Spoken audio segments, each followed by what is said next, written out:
노벨상을 2번 수상한 최초의 과학자, 방사능 연구에 평생을 바치고 결국 피폭되어 삶을 다한 그녀의 이야기. 때는 19세기 말, 제정 러시아에 예속된 폴란드에서 가난한 집안의 막내딸 마리아 스쿠어도프스카가 태어났습니다. 피지배국에서 태어난 이 아이는 훗날 노벨상을 2번 수상한 최초의 과학자가 되는 마리 큐리입니다. 그녀의 부모님은 교육자였지만 아주 가난하였습니다. 교사인 마리아 아버지는 폴란드어로 작성된 답을 정답 처리하여 해고되고 맙니다. 마리가 어릴 때 어머니가 죽고 큰언니 또한 일찍 죽으며 불행한 가정환경 속에서 자랐습니다. 학교에서는 폴란드어와 자국의 역사를 배우는 것이 금지되어 힘겨운 청소년기를 보냈습니다. 하지만 그녀의 아버지는 멸망한 조국 폴란드에 대한 이야기를 마리에게 들려주곤 하였지요. 마리는 워낙 똑똑했지만 당시 유럽 대부분의 대학은 남자만 입학 가능하였습니다.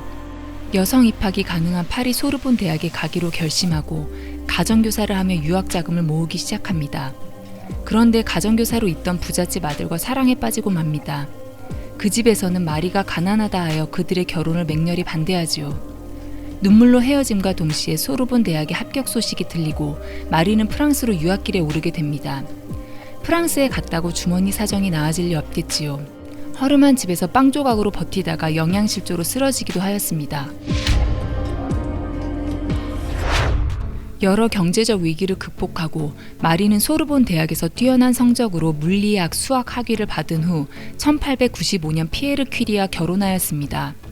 결혼 후 부부는 폴로늄을 발견하고 염화 라듐을 분리해냅니다.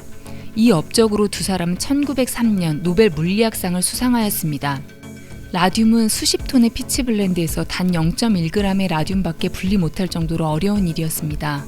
수천 번의 분리 정제를 거쳐야 합니다. 특히나 마땅한 실험실도 없는 부부가 헛간에서 각고의 노력 끝에 얻은 결과였습니다. 라듐의 발견 정제 과정은 과학기술 발견 역사에서 육체적으로 가장 힘든 발견이었다고 해도 과언이 아닙니다. 사실 부부가 받은 노벨 물리학상은 피에르 퀴리가 수상할 예정이었지만 피에르 퀴리는 마리의 역할을 강조하며 공동 수상을 이끌어냈습니다. 인상 깊은 것은 폴로늄이란 이름이 마리의 조국 폴란드에서 따왔다는 것입니다.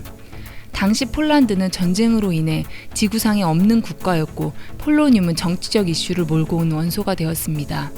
그와 동시에 마리는 남편 덕에 노벨상을 받았다고 비난받았습니다. 노벨상을 받은 지 3년이 지난 1906년, 피에르 퀴리는 출근하던 길에 술에 마신 마부의 차에 치여 즉사하고 맙니다.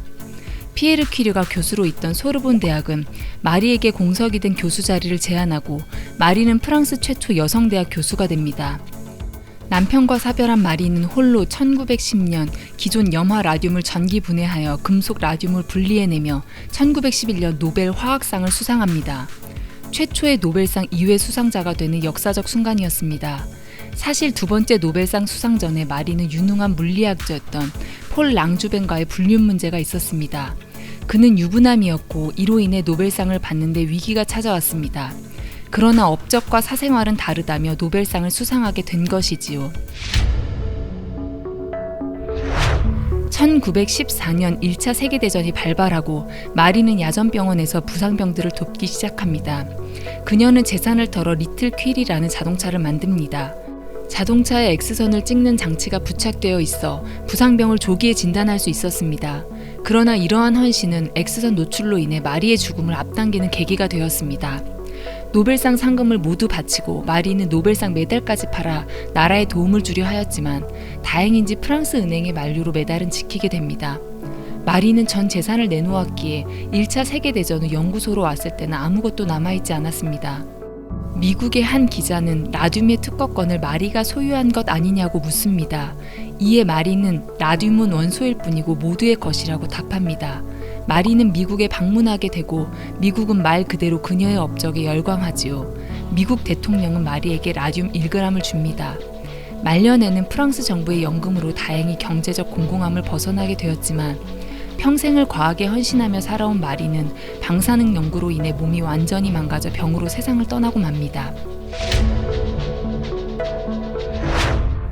마리의 사망 후 첫째 딸 이레는 남편과 함께 중성자 발견의 연구 시초가 된 인공 방사선에 대한 업적으로 1935년 노벨 화학상을 수상합니다. 이렌 역시 오랜 방사능 연구로 인해 병으로 58세에 사망하였습니다. 그녀의 둘째 사위는 1965년 유니셰프가 노벨 평화상을 수상하는데 대표로서 참가하여 노벨 평화상을 받았습니다. 유일하게 노벨상을 받지 못한 둘째 딸 이브는 아버지, 어머니, 언니, 형부, 남편이 모두 노벨상을 받았는데 저만 못 받았으니 저는 집안의 수치입니다 라는 농담을 하였습니다.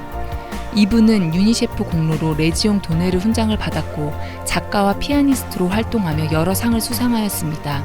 특히 101세 생일 때는 세계 국가 원수들의 축전도 받았습니다.